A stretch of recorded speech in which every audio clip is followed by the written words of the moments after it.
All right, let's talk about one of those really specific and, let's be honest, pretty frustrating CNC alarms, the 0067 phase interruption, that only seems to pop up the second you try to unlock the door.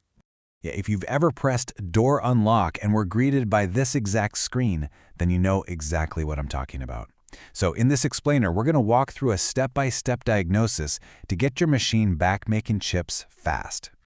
First things first, let's make sure we're on the same page. What is the machine actually trying to tell us when it throws up this alarm? So on the surface, the machine's main power supply is convinced it has lost one of the 3 phases of its incoming power. It's flagging what seems like a major electrical issue.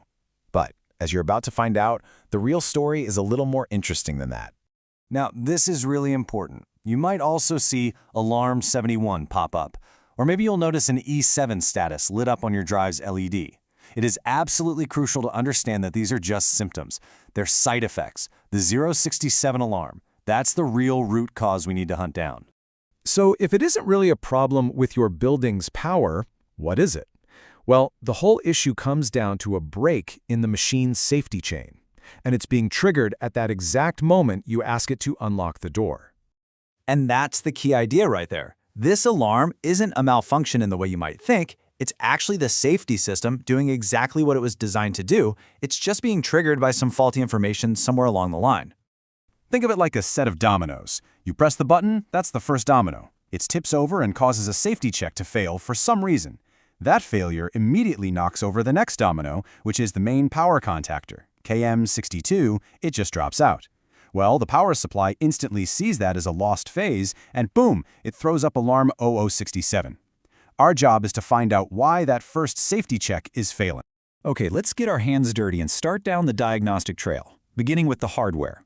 We're going to trace the signal step by step from the button press all the way through the system. You always have to start at the source, right? When you press that button, does the machine's brain, the PLC, even send the command to unlock the door? We need to know if the signal is dying right at the start. So, here's your first concrete step. Go to the PLC monitor screen on your CNC control. You're looking for the output labeled Y0F. That's the machine door release. Now press the unlock button and watch that bit. Does it light up? Does it turn on? Okay, this is a super common scenario. Let's say you see YOF turn on in the software. Great. But if you listen and you don't hear the click of the physical relay, KA59, that means we found a break in the chain. The software is giving the command, but the hardware isn't getting the message. If that's what's happening, your search just got a lot narrower. You're now focused on 2 main suspects. First, go look at the remote I/O unit, AP11. Check for any loose or damaged terminals. Then, head over to the Relay PCB, AP01, and pay very close attention to Relay K7. That little guy is a critical link. All right, our next suspect is the brain of this whole safety operation, the A35 safety relay unit.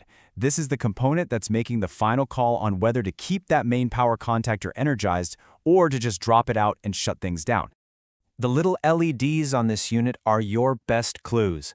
When you press the unlock button, the LED for K59, the door lock release, absolutely has to be on. If it's not, the unlock sequence can't proceed safely. And while you're there, take a look at the status of K57, which has to do with your setup key.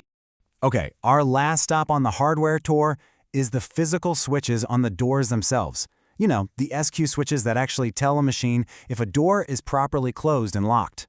Now this is so important. That safety circuit is one long continuous chain that runs through all the door switches, SQ11, SQ31, SQ41, all of them. This means a single faulty switch, or even just a loose wire on any door, even one you haven't touched in weeks, can break the whole chain and trigger this alarm. All right, we've given the hardware a thorough shakedown. Now let's switch gears and look at the software side, because there is one single parameter setting that can perfectly mimic a hardware fault if it's set wrong. This is such a critical check, and the good news is it's really quick. You could have one single bit, a 1 or a 0, set incorrectly, and it can trick the NC into thinking a normal door unlock request is actually a dangerous emergency condition. So here's what you need to do. Go find parameter 6401. We're interested in one specific part of it, bit 2. The value for this bit must be set to a 1. If you find a 0 sitting there, well, you very likely found your culprit. Phew, okay.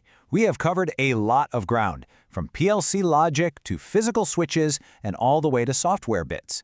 So let's pull this all together into one final, super clear troubleshooting checklist.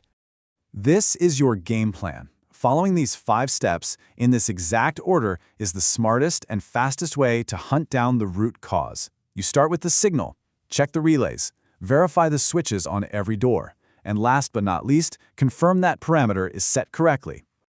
By following this systematic process, you're turning a really confusing alarm into a simple, solvable problem. You're just walking the chain, link by link, until you find the break. So the only real question left is, which link in your safety chain was it?